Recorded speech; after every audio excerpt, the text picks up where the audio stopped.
read about the dermatomes, and we will be completing the yesterday's live stream. So here we have abnormal motor posturing. So abnormal motor posturing is of two types. That is your decorticate type of posturing, that is flexure posturing, and there is decerebrate kind of posturing. Okay, so there are two types of abnormal motor posturing, that is decorticate posturing and your decerebrate posturing.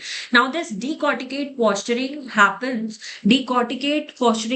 when there is decortication, matlab when there is lesion above the red nucleus. When there is lesion above the red nucleus, often the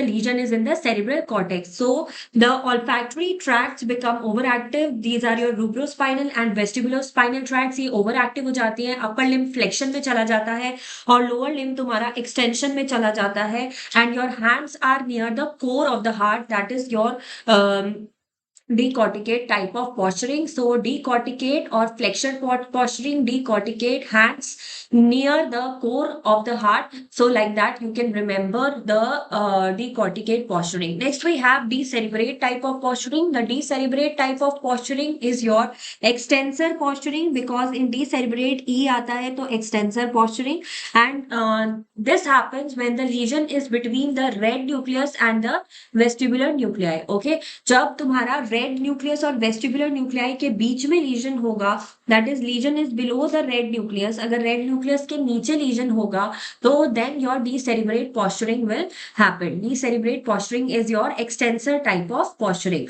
Now what happens in case of decerebrate